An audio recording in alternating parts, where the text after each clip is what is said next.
ওই ছেলেটা 5 ওয়াক্ত নামাজ পড়বে, নামাজের পাটিতে দোয়া চায়, রব্বির হামহুমা কামা রব্বায়ানি সগীরা, রব্বির হামহুমা কামা রব্বায়ানি সগীরা। আল্লাহ নবী বলেন ওই সৎ সন্তানটা যখন আব্বা মায়ের জন্য দোয়া চায়, ওই ছেলেটার চোখের পানি নাকের ডগায় আসার আগে আল্লাহ পাকের রহমতের দরিয়ায় জোশ মেরে যায়। আপনি জান আমরা কি 5 ওয়াক্ত নামাজ বা জামাত আদায় করতে পারি? বলেন না, বলেন না। না, হয় না বাবা। কিন্তু ওই মাদ্রাসার ছেলে যারা, ওদের 5 ওয়াক্ত নামাজ বলুন বা জামাত, এবং ওদের একদম ঘুম থেকে উঠে আর বিছানায় যাওয়ার আগ পর্যন্ত মাঝখানে টোটাল কাজগুলো সব প্রত্যেকটা কাজ হয় সুন্নাত তরিকায়, মাসনুন তরিকায়। আলহামদুলিল্লাহ বলুন। কেন? তারা একটা সুন্দর পরিবেশের ভিতরে আছে। কিসের ভিতরে আছে? একটা সুন্দর পরিবেশের ভিতরে আছে। সুন্দর পরিবেশ। আর তারা ফজরের নামাজের পরে তারা কোরআন তেলাওয়াত করে, জোহরের নামাজের পরে তারা কোরআন তেলাওয়াত করে, মাগরিবের নামাজের পরে তারা কোরআন তেলাওয়াত করে। ওরা কোরআন তেলাওয়াত করবে, আর ওদের বংশে যারা কবরবাসী, আল্লাহ তাদের কবরে শান্তি দান করবে। একটু বলুন সুবহানাল্লাহ, আরো জোরে বলুন। সেই জন্য আলেম চাই, হাফেজ চাই, আলেমা চাই, হাফেজা চাই। ছেলেকে আলেম বানান, ছেলেকে হাফেজ বানান, মেয়েকে আলেমা বানান, মেয়েকে হাফেজা বানান। আল্লাহ রাসূল বলেছেন উতুলুবুল ইলমা মিনাল মাহদি ইলাল্লাহ, জ্ঞান অর্জনের সময় হচ্ছে দোলনা থেকে শুরু করে আর কবরে যাওয়ার আগ পর্যন্ত। একটু বলুন সুবহানাল্লাহ। সেই জন্য আগে আমাদের ভালো হতে হবে। বাপ আপনি ভালো হন, মা আপনি ভালো হন, আল্লাহ চাইলে সন্তান, বলুন না, জমিন যদি ভালো হয় গাছ ভালো হবে, গাছ যদি ভালো হয় ফল ভালো হবে, জমিন যদি ভালো হয় গাছ ভালো হবে, গাছ যদি ভালো হয় ফল ভালো হবে। বাপ যদি নামাজি হয়, বাপ যদি রোজাদার হয়, বাপ যদি আল্লাহওয়ালা হয়, বাপ যদি সৎ চরিত্রবান হয়, মা যদি নামাজি হয়, মা যদি রোজাদার হয়, মা যদি পর্দানশিনী হয়, মা যদি সৎ চরিত্রবতী হয়, ওই জমিন থেকে আল্লাহ সুসন্তান দান করবে। একটু মহব্বতে সুবহানাল্লাহ বলা যাবে না? আচ্ছা আপনারা বলেন তো, আজকের আমার সমাজে সুসন্তান কমে গেছে না বেড়ে গেছে? সুসন্তান আপনারা কি ইতিকাফের নিয়ত করেছেন নাকি? সুসন্তানের সংখ্যা বেড়েছে না কমেছে? আর কুসন্তানের সংখ্যা, কুসন্তান, কুসন্তান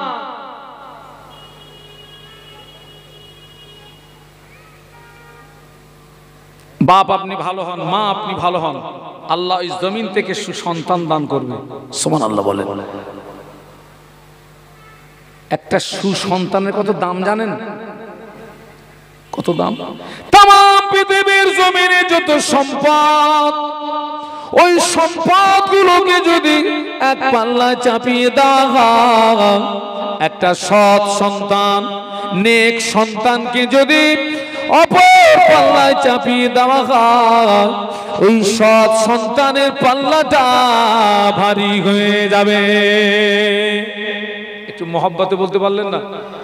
তাম পৃথিবীর জমিনে যত সম্পদ আপনি এক পাল্লায় চাপিয়ে দেন, আর একটা সৎ সন্তানকে আপনি অপর পাল্লায় চাপিয়ে দেন, ওই সৎ সন্তানের পাল্লাটা ভারী হয়ে যাবে। তাম পৃথিবীর জমিনে যত সম্পদ, ওই সম্পদগুলো যদি এক পাল্লায় চাপিয়ে দেওয়া হয়, আর একটা সৎ সন্তানকে, তাম পৃথিবীর জমিনে যত সম্পদ, ওই সম্পদগুলোকে যদি এক পাল্লায় চাপিয়ে দেওয়া হয়, আর একটা সৎ সন্তানকে যদি অপর পাল্লায় চাপিয়ে দেওয়া হয়, ওই সৎ সন্তানটা আল্লাহ পাকের দরবারে কবুল হয়ে যাবে। এত দাম। সেই সৎ সন্তান তৈরি করতে গেলে, নেক সন্তান তৈরি করতে গেলে আপনাকে আসতে হবে কোথায়? হাই স্কুলে, কলেজে, না প্রাইমারি স্কুলে, না দ্বীনি শিক্ষা প্রতিষ্ঠানে? কোথায় কোথায়? তাই বলে আমি কিন্তু একবারও বলিনি যে আপনার ছেলেকে আপনি জেনারেল শিক্ষা শিক্ষিত করবেন না, বলেছি আমি? না, ওটাও প্রয়োজন, তবে কোরআনের শিক্ষাটা বাদ দিয়ে নয়, দ্বীনি শিক্ষাটা বাদ দিয়ে নয়। আপনার ছেলে উকিল হোক, ইঞ্জিনিয়ার হোক, অবশ্যই প্রয়োজন, তবে অন্তত প্রাথমিক শিক্ষা, জায়েজ না জায়েজ, হারাম হালাল, পাক না পাক, এই সমস্ত শিক্ষাগুলো আপনাকে অর্জন করতে গেলে আসতে হবে কোথায়? দ্বীনি শিক্ষা প্রতিষ্ঠানে। আজকের অত্যন্ত অত্যন্ত দুঃখের সঙ্গে বলছি, আমাদের দাঁড়িয়ে চুল পেকে গেছে তো বাবা, এখনো অনেকে ফরজ গোসলের নিয়ম জানে না। ঠিক বলছি না ভুল বলছি? গোসল ফরজ হয়েছে, হেইমারি বলে পুকুরি পড়েছে, ওরে বাবারে বলে উঠেছে, ও গোসল হবে না। হেইমারি বলে পুকুরে পড়েছে, ওরে বাবারে বলে উঠেছে, ও গোসল হবে না। ফরজ গোসলের নিয়ম আছে না নেই? গোসলের ফরজ কটা তাও জানে না, কিন্তু আল্লাহ শুকরিয়া আদায় করে বলছি, খন্নের পোলের যে মাদ্রাসা, ওই মাদ্রাসার সবচেয়ে যে ছেলেটা ছোট ছেলে, ওকে আপনি জিজ্ঞাসা করবেন গোসলের ফরজ কয়টি, সূরা ফাতিহার মতো মুখস্থ বলে দেবে। সুবহানাল্লাহ। অনেক মায়েরাও ফরজ গোসলের নিয়ম জানে না, আপনি অবাক হয়ে যাবেন। অনেক মায়েরা ফরজ গোসল করেন, মাথার চুলের খোপা বলে তো নাকি, খোপা ভিজোয় না, ও গোসল হবে? অনেক মায়েরা এই হাতের নোকে কি দেয়, একটু জোরে বলেন, নেল পালিশ দেয়, ঘোড়ার পালিশ দেয়। এখন ওই মায়ের উপরে যদি গোসল ফরজ হয়, আটলান্টিক মহাসাগরের পানি যদি ওই মহিলার মাথায় ঢেলে দেয়, পাক হবে? পাক হবে? আহা, আমি আপনাদেরকে বলছি, স্বাভাবিকভাবে যারা সাবাল্লিকা তাদের উপরে গোসল ফরজ হওয়াটা স্বাভাবিক, তবে গোসল করার সময় শরীরের কিছু কিছু জায়গা আছে যেখানে আঙুল দিয়ে একটু নাড়াচাড়া না দিলে সেখানে পানি প্রবেশ করে না। যেমন একটা জায়গা বলছি, এই কানের ভিতরে দেখেন, এই জায়গাটা একটা আপনার ঢাকনা মতো আছে না, আপনি এই জায়গাটায় যদি একটু আঙুল দিয়ে পাক টাক না দেন, ওই হেইমারি বলে পড়ে আপনি যদি ওরে বাবারে বলে ওঠেন, হারগিজ ওই জায়গায় পানি যাবে না। কিন্তু এই শিক্ষাগুলো শিখতে গেলে আপনাকে আসতে হবে কোথায়? দ্বীনি শিক্ষা প্রতিষ্ঠানে। এই শিক্ষা আপনি কিন্তু প্রাইমারি স্কুলে পাবেন না, হাই স্কুলে পাবেন না, কলেজে পাবেন না, বিশ্ববিদ্যালয়ে পাবেন না। এই শিক্ষা শিখতে গেলে আপনাকে আসতে হবে কোথায়? খন্নের পোল দ্বীনি শিক্ষা প্রতিষ্ঠান। আলহামদুলিল্লাহ বলবেন না? চার ইমামের এক ইমাম ইমাম শাফি রহমাতুল্লাহ আলাইহি, হুজুরের আম্মা জান একদিন খ্বাব দেখে ফেললেন, স্বপ্ন দেখে ফেললেন। হুজুরের আম্মা জান খ্বাব দেখে ফেললেন, স্বপ্ন দেখে ফেললেন। ওনার আম্মা জানের পেটের ভিতর থেকে একটা আলো বেরিয়ে ওই আলোটা আসমানের দিকে উঠে গেল। ওই আলোতে গোটা আসমানটা আলোকিত হয়ে গেল। একটু সুবহানাল্লাহ বলেন না। কোন ইমাম? চার ইমামের এক ইমাম, ইমাম শাফি রহমাতুল্লাহ আলাইহি।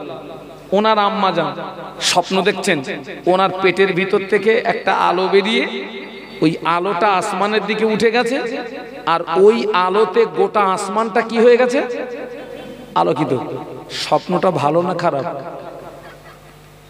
তো ইমাম শাফি রহমতুল্লাহ আলাইহি এই স্বপ্নের তাবিজ জানার জন্য গেছেন হেরেম শরীফে, বড় বড় ইমামদের কাছে গেছেন, বড় বড় ইমামদের কাছে। আপনাদেরকে বলছি, ভালো স্বপ্ন দেখলে যাকে তাকে বলবেন না, স্বপ্নের কথা যাকে তাকে বলবেন না, কারণ স্বপ্নের ব্যাখ্যা যদি কেউ ভুল করে দেয় মুসিবত কার হবে? আপনার হবে। ভালো স্বপ্ন দেখলে ভালো আলেমকে জিজ্ঞাসা করবেন, যারা স্বপ্নের তাবির করতে পারে, যারা স্বপ্নের ভালো ব্যাখ্যা করতে পারে। হুজুরের আম্মা জান ওই স্বপ্নটা দেখার পরে হেরেম শরীফের বড় বড় ইমামদের কাছে চলে গেলেন, স্বপ্নের তাবির জিজ্ঞাসা করলেন। হেরেম শরীফের বড় বড় ইমামরা বলেছিলেন, মা আপনি সংবাদ নিয়ে দেখুন, ওই মহিলার গর্ভে নিশ্চয়ই সন্তান আছে। সুবহানাল্লাহ বলবেন না? ও মা, ওই মহিলাকে সাবধানে থাকতে বলবেন, ওই মহিলাকে সাবধানে থাকতে বলবেন, ওই মহিলা যেন বিহুরমতি না হয়ে যায়। মা, ওই মহিলার গর্ভে যে সন্তান আছে, ওই সন্তানটা ভূমিষ্ঠ হওয়ার পরে ওই সন্তানটা হাফেজ হবে, আলেম হবে, ফকিহ হবে, মুহাদ্দিস হবে। ওই সন্তানের দ্বারাই তামাম পৃথিবীর জমিনে দিনের আলো জারি হয়ে যাবে। ও মা, এটাই হলো ওই স্বপ্নের তাবির। একটু মহব্বতে সুবহানাল্লাহ বলা যাবে না? স্বপ্নটাও যেমন, ব্যাখ্যাটাও হ্যাঁ তেমন। স্বপ্ন যেমন, আমাদের স্বপ্ন তো আলাদা। বাপ আর ছেলে পাশাপাশি শুয়ে আছে, রাতের বেলা ছেলে বাপের বুকির খাঁচায় লাথি মেরেছে, আর আব্বা ঘুম থেকে উঠে ছেলের কান সারা পেট দিয়ে একটা দাবড়া মেরেছে। ছেলে ঘুম থেকে উঠে বলতেছে, আব্বা তুই আমার মারলি কেন? তা বলতেছে, তুই তো আমার আগে বুকির খাঁচায় মারিছিস। তো বলছে, আব্বা আমি মারিনি, গতকালকের ফুটবল খেলা দেখছিলাম, ঘুমিয়ে ঘুমিয়ে আমি ওই বলে শট মারছিলাম, সেই শটটা বলে না লেগে তোমার বুকি লেগেছে। আব্বা, আমাদের স্বপ্ন সব আলাদা।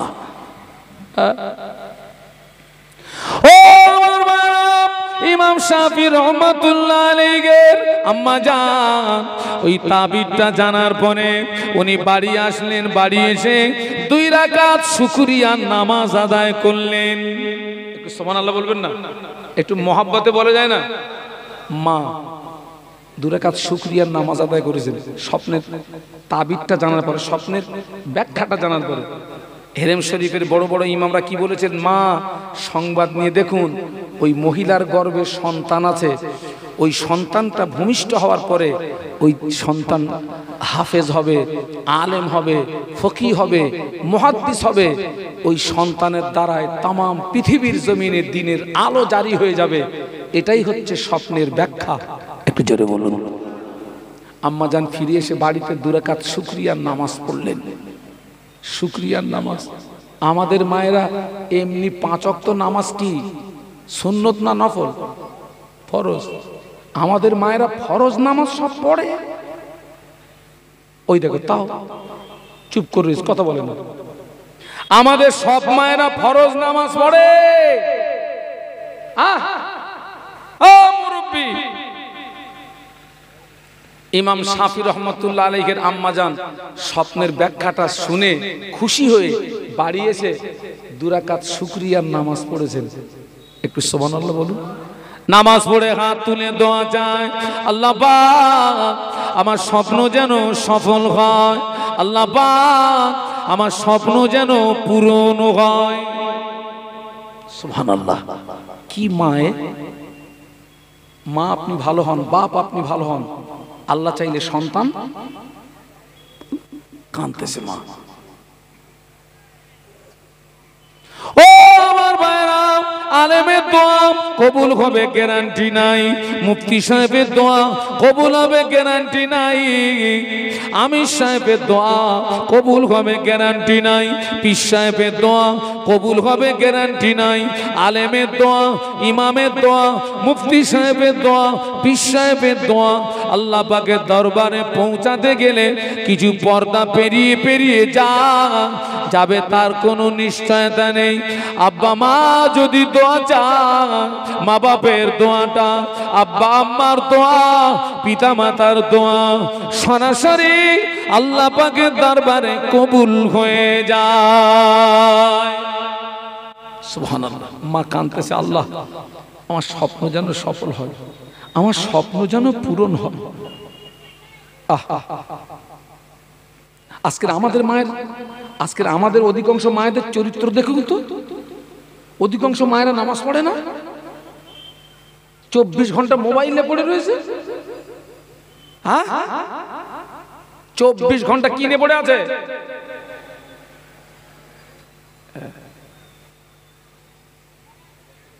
ও আমার মা, ইমাম শাফি রহমাতুল্লাহ আলাইহির আম্মা দোয়া চাইতে চাইতে, মোনাজাত করতে করতে সময় হয়ে গেল। আল্লাহ পাক একটা পুত্র সন্তান দান করলেন। ওই ছেলেটা 10 বছরের ভিতরে পূর্ণ 30 পারা কোরআনের হাফেজ হয়ে গেল। তাও একটু জোরে বলতে পারলেন না? না হয়নি, একটু মহাব্বতে বলেন না। তাকবীর দান তো, নারায়ে তাকবীর, জোরে বলুন নারায়ে তাকবীর।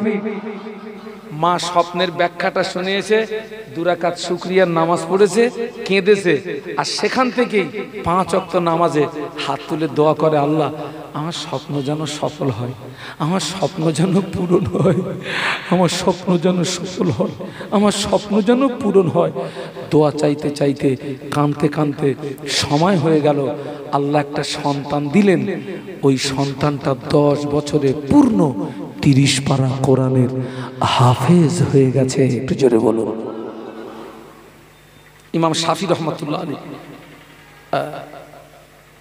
10 বছরে পূর্ণ 30 পারা কোরআন হাফেজ হয়ে গেলেন।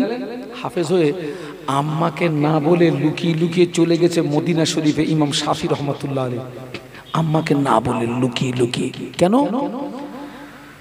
উনি মদিনা শরীফে গেছেন? কেন উনি গিয়েছেন ইমাম মালিক রহমাতুল্লাহ আলাইহির কাছ থেকে ইলমে হাদিস, ইলমে তাফসীর এর জ্ঞান অর্জন করতে গেছেন।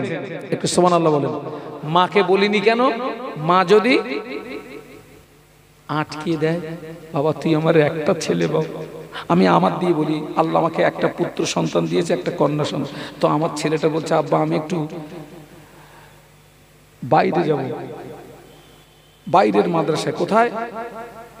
উত্তরপ্রদেশ। আমি বললাম বাবা তুই আমার একটা ছেলে, তোর বাবাও দূরে যেতে হবে না বাবা, তুই আমার এই লোকালিটিতে যে সমস্ত শিক্ষা প্রতিষ্ঠান আছে এর ভিতরে যেটা তোর ভালো মনে হয় সেইখানে পড়। আল্লাহ চাইলে তোর নিয়ত যদি ভালো থাকে, তোর মন মানসিকতা যদি ঠিক থাকে, আল্লাহ চাইলে ওখান থেকে আল্লাহ তোকে ইলম দান করবে, যেতে হবে না। তো ইমাম শাফি চিন্তা করছেন আমি যদি মাকে বলি মা হয়তো আমাকে যেতে দেবে না, তাই মাকে লুকিয়ে লুকিয়ে লুকিয়ে লুকিয়ে মাকে না বলে চলে গেছে কোথায়? মদিনা শরীফে ইমাম মালিক রহমাতুল্লাহ আলাইহির কাছে ইলমে হাদিস, ইলমে তাফসীরের জ্ঞান অর্জন করবেন। হুজুর ওখান থেকে যাবেন আপনার বাগদাদ শরীফে ইলমে ফিকহের জ্ঞান অর্জন করতে।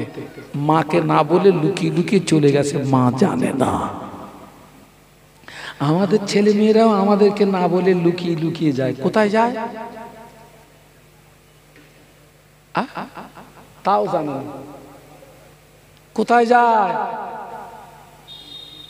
বাবা রবিবারেও ক্লাস হচ্ছে কলেজে গো, রবিবারে ক্লাস। তা ঠিক আছে তুই ক্লাস কর, কোন রবিবার বাদ দিল না, কিন্তু পরীক্ষার পরে দেখা যাচ্ছে লেটার সহ ফেল। কি সহ ফেল?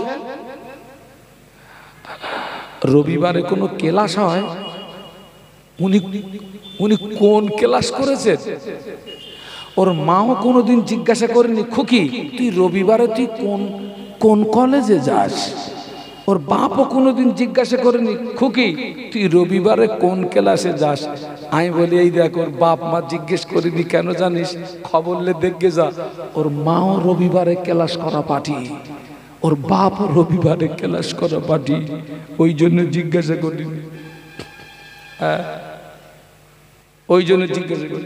ইমাম শাফি রহমাতুল্লাহ আলাইহি মদিনা শরীফে পৌঁছে গিয়েছেন, মাকে না বলে চলে গিয়েছেন।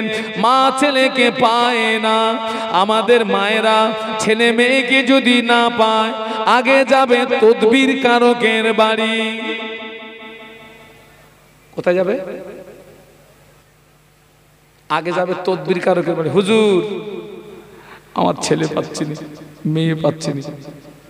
হুজুর মাথাটা নিচু করে বলতেছে, ও তো পুরো বর্ডারে চলে গেছে, উপায় বলে উপায় এনে দেওয়া যাবে, কিন্তু খরচা বলো বেশি হবে। আচ্ছা কি করে বললেও, মাথা নিচু করে কি করে বললেও? ভণ্ডামি করতেছিস কেন তুই?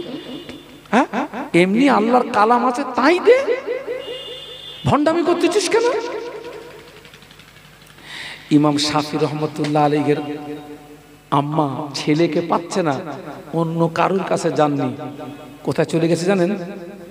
নামাজের পার্টিতে চলে গেছেন। নামাজের পার্টিতে গিয়ে নামাজ পড়ে আল্লাহ দরবারে কাঁদতেছেন, আল্লাহ পাক আমার সন্তান আমি পাচ্ছি না। ও রব্বুল আলামিন, আল্লাহ আমার সন্তান আমি পাচ্ছি না। আমার সন্তান যেখানেই থাক আপনার জমিনে আছে। আল্লাহ পাক আমার সন্তানকে আপনার হাওলা করলাম, তবে আমি মা হয়ে দোয়া চাই। আল্লাহ পাক আমার স্বপ্ন যেন পূরণ হয়, আমার স্বপ্ন যেন সফল হয়। আল্লাহ পাক আমার ছেলে যেন আলেম হয়, মুহাদ্দিস হয়, ফকিহ হয়। আল্লাহ পাক আমার সন্তানের দ্বারাই যেন তামাম পৃথিবীর জমিনে দিনের আলো জারি হয়ে যায়। একটু জোরে বলা যাবে না?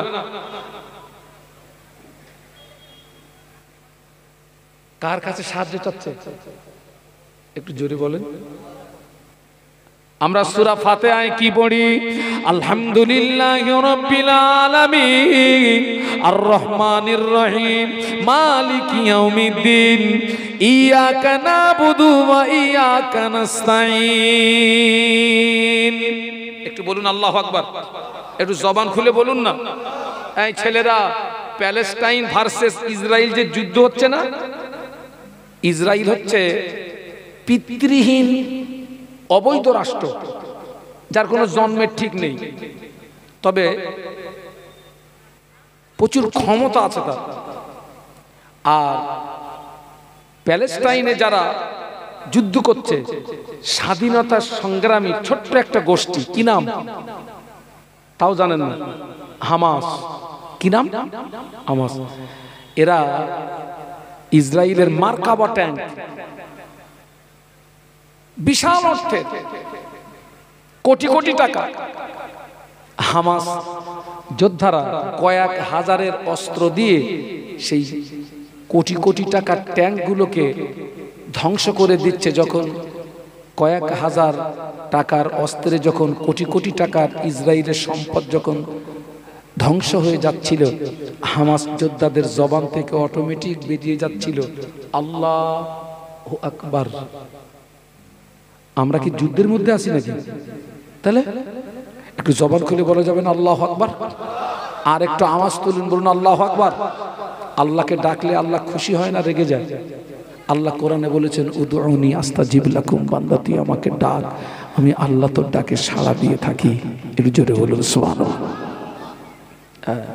আল্লাহ বলছেন, আমরা সূরা ফাতিহার ভিতরে কি পড়ি? ইয়াকা নাবুদু ওয়া ইয়াকা নাস্তাঈন। আল্লাহ আমরা খাস করে তোমারই ইবাদত করি, তোমারই ইবাদত করি এবং সমস্ত প্রকার সাহায্য তোমারই কাছে চাই। একটু বলুন সুবহানাল্লাহ। এদিকে বলছি আল্লাহ সব সাহায্য তোমার কাছে চাই, আর ওদিকে গোরা চাতুর্পে আব্বাসউদ্দিন হুজুরের মাজারে গিয়ে বলছে, হুজুর আমার একটা কি দাও। তাও কথা বলেন, কি দাও? আমার একটা ছেলে দাও, আমার একটা মেয়ে দাও, তামাম পৃথিবীর ওলি তোমার একটা বাচ্চা দিতে পারবে? তামাম পৃথিবীর ওলি এক হয়ে তোমাকে একটা কন্যা দিতে পারবে? কে দেয়? একটু জবান খুলে বলুন। আজকের আল্লাহর ওলিদের মাজারগুলো দেখেছেন, পাথরে আর ইটে ভরপুর হয়ে গেছে। কিসে গো? ইট আর পাথর। বড় বড় ইট সব ঝুলিয়ে রেখেছে, বড় বড় পাথর সব ঝুলিয়ে রেখেছে। ওগুলো শিরিক। ওগুলো কি কারা করে? এই আমাদের ঘরের এক শ্রেণীর মায়েরা করে। ঠিক বলছি না ভুল বলছি? খবর নিয়ে দেখেন কে যান, ওদের ভিতরে শরীয়তের জ্ঞান নেই। কি নেই ওদের ভিতরে? শরীয়তের জ্ঞান নেই, শরীয়তের ইলম ওদের ভিতরে নেই। শিরিক করে ঈমানগুলো নষ্ট করে দিচ্ছে। হাড়োয়া মাজারে যান, নারী বেশি না পুরুষ বেশি তাও কথা বলে না। আমি আগে আপনাদের এই সমস্ত এলাকায় জলসা জুলুসে আসলে, যখন আমি মোটর বাইকে মাহফিল করতাম, এই সমস্ত এলাকায় মাহফিলে আসলে জুমার রাত হলে আমি ওই হুজুরের মাজারটা জিয়ারাত করে যেতাম। 2-3 জুমা গিয়ে আর আমি যাইনি। না, আর কোনোদিন জুমার রাতে আসবেন, ওখানে গেলে সব হচ্ছে গুনাহ হবে, যাইনি। তবে গিয়ে দেখেছি পাথর আর ইট মাজারের চারিদিকে সব জাম করে ফেলেছে। আল্লাহ ওদেরকে হেদায়েত নসিব করুন, বলুন আমিন। ইমাম শাফি হুজুরের আম্মা কোথাও পাথর ঝোলাননি, কোথাও ইট ঝোলাননি, কোনো তদবির কারকের দ্বারস্থ হননি। কার কাছে কাঁদতেছে? কার কাছে? আল্লাহ পাক আমার সন্তান যেখানেই থাক, আপনার জমিনে আছে, আমার সন্তানকে আপনার উপরে খাওনা করলাম। আল্লাহ পাক আমার স্বপ্ন যেন পূরণ হয়, আমার স্বপ্ন যেন সফল হয়, আমার ছেলে যেন আলেম হয়, মুহাদ্দিস হয়, ফকিহ হয়, আমার সন্তানের দ্বারাই যেন তামাম পৃথিবীর জমিনে দিনের আলো জারি হয়ে যায়। সুবহানাল্লাহ। মা কাঁদতেছে। দীর্ঘদিন ছেলের সঙ্গে মায়ের দেখা নেই। ওই যে এলমে হাদিস, এলমে তাফসীর, ফিকহের জ্ঞান অর্জন করতে দীর্ঘদিন সন্তানের সঙ্গে মায়ের কোনো সম্পর্ক নেই। মা শুধু কি করছে? দোয়া করছে। রাসূল বলেছেন, আদ-দোয়া মুখুল ইবাদা, দোয়া হচ্ছে ইবাদতের মূল। একটু সুবহানাল্লাহ বলুন। কাঁদতেছে। হুজুর ইলমে হাদিস, ইলমে ফিকহ, ইলমে তাফসীরের জ্ঞান অর্জন করে দীর্ঘদিন পর ইমাম মালিক রহমাতুল্লাহ আলাইহির কাছ থেকে ছুটি নিয়ে বাড়ি আসছেন। ও আমার ভাইরা, ইমাম মালিক রহমাতুল্লাহ আলাইহি ইমাম শাফি রহমাতুল্লাহ আলাইহি ছুটি দিয়েছেন, ছুটি নিয়ে বাড়ি আসতে।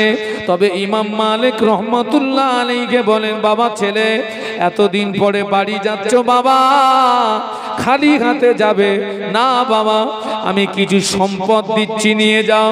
ইমাম মালিক রহমাতুল্লাহ আলাইহি কয়েকটা উট বোঝাই মাল দিয়েছে। বাবা ছেলে এতদিন পরে বাড়ি যাচ্ছ, এই সম্পদগুলো নিয়ে যাও, এই মালগুলো নিয়ে যাও। ইমাম শাফি রহমাতুল্লাহ আলাইহি কয়েকটা উট বোঝাই মাল নিয়ে অক্লান্ত পরিশ্রম করে মদিনা শরীফ থেকে মায়ের ঘরের দরওয়াজায় হাজির হয়ে গিয়েছে। মায়ের ঘরের দরওয়াজার বাইরে দাঁড়িয়ে সালাম দিয়ে বলেন, আম্মা জান, আম্মা জান, দরওয়াজা খুলে দিন মা, আমি আপনার সন্তান এসেছি মা।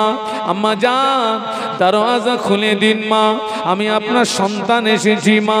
মা সালামের জবাব দিয়েছে ঠিকই, কিন্তু মা দরওয়াজা খোলে না। ও বাবা ছেলে, এতদিন পরে তুমি ফিরে এসেছো, শুকরিয়া আল্লাহ পাকের দরবারে। তবে জিজ্ঞাসা করি বাবা, এতদিন পরে ফিরে এসেছো, কি নিয়ে এসেছো? এতদিন পরে ফিরে এসেছো, কি নিয়ে এসেছো? আম্মা জান, আমি কয়েকটা উট বোঝাই মাল এনেছি মা, আমি কয়েকটা উট বোঝাই মাল এনেছি মা।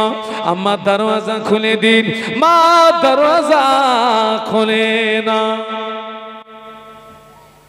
মা আমি এতদিন পরে এসছি মা, কয়েকটা উট বোঝাই মাল এনেছি মা। দরজা খুলছেন না। মা ভিতর থেকে আওয়াজ দেয়, ও বাবা ছেলে, মালের আমার দরকার নাই, সম্পদের আমার দরকার নাই, ফিরে যাও। মদিনার হেরেম শরীফের আশেপাশে কত বেওয়া আছে, মিসকিন আছে, ফকির আছে, এই মালগুলো তাদের ভিতরে বন্টন করে দাও, এই মালগুলো তাদের ভিতরে খায়রাত করে দাও, মালের আমার দরকার নাই। মা দরজা খোলে না। একটু বলবেন না আল্লাহু আকবার? জবান খুলে বলতে পারলেন না? মা আমি কয়েকটা উট বোঝাই মাল এনেছি মা। মা দরজা খুলেনি, মালের আমার দরকার নেই। কারণ মায়ের স্বপ্নের সঙ্গে ছেলের কথার মিল পাওয়া যাচ্ছে না। যাও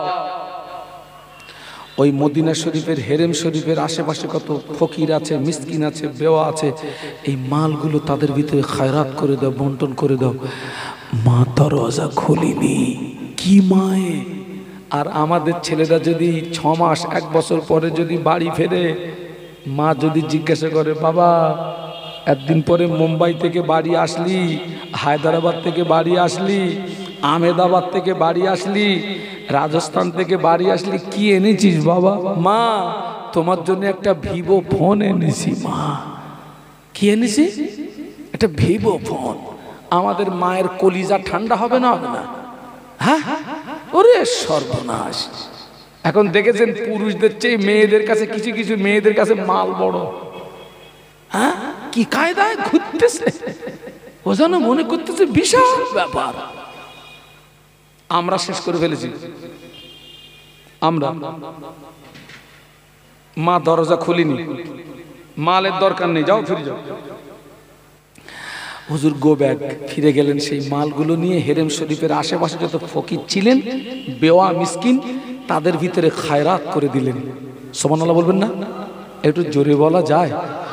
খায়রাত করে দিয়ে আবার অক্লান্ত পরিশ্রম করে আম্মা জানের ঘরের দরওয়াজার বাইরে দাঁড়িয়ে সালাম দিনে বলেন, ও আম্মা জান, দরওয়াজা খুলে দিন মা, আমি আপনার সন্তান এসেছি মা। মা ভিতর থেকে সালামের জবাব দিয়ে বলেন, ও বাবা ছেলে, আজকে নে তুমি এসেছো, কি নিয়ে এসেছো বাবা? আজকে নে তুমি এসেছো, কি নিয়ে এসেছো? আম্মা জান, আমি আমি আমি আমি বিগত দিনে এসেছিলাম, আমি কয়েকটা উট বোঝাই মাল এনেছিলাম। আম্মা জান, আজকে আমি মাল আনি না।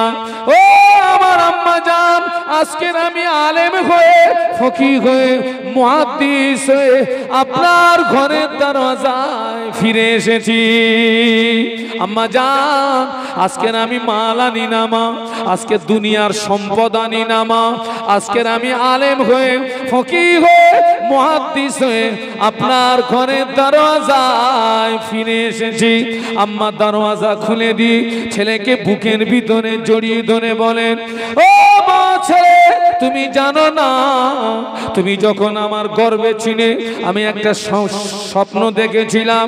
আমার পেটের ভিতর থেকে একটা আলো বেরিয়ে ওই আলোটা আসমানের দিকে উঠে গেল, ওই আলোতে গোটা আসমানটা আলোকিত হয়ে গেল। আমি হেরেম শরীফের বড় বড় ইমামদের কাছে স্বপ্নের তাবিজ জেনেছিলাম।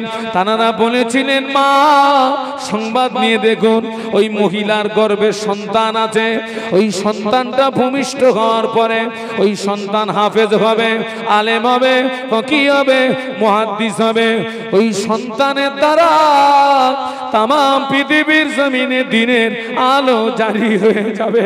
বাবা তুমি জানো না, আমি তোমার মা, আমি সব সময় কাঁদি, আল্লাহ পাক আমার স্বপ্ন যেন সফল হয়, আল্লাহ পাক আমার স্বপ্ন যেন পূরণ হয়, আল্লাহ পাক আমার ছেলে যেন হাফেজ হয়, আলেম হয়, ফকিহ হয়, মুহাদ্দিস হয়। আমার সন্তানের দ্বারাই যেন তাম পৃথিবীর জমিনে দিনের আলো জারি হয়ে যায়। ও মা ছেলে, আল্লাহ পাক আমার দোয়া কবুল করে, আল্লাহ পাক আমার স্বপ্ন পূরণ করে আল্লাহ তোমাকে আলেম বানিয়ে, ফকিহ বানিয়ে, মুহাদ্দিস বানিয়ে আজ আমার ঘরের দরওয়াজায় ফিরিয়ে দিয়েছে। একটু মহব্বতে বলুন।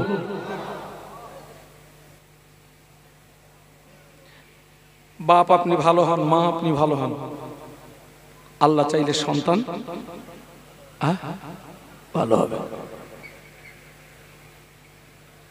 আবার বলছি, ছেলেকে আলেম বানান, হাফেজ বানান, মেয়েকে আলেমা বানান, হাফেজা বানান। আর এই শিক্ষাটা শিখতে গেলে আসতে হবে কোথায় বলেছি? দ্বীনি শিক্ষা প্রতিষ্ঠা।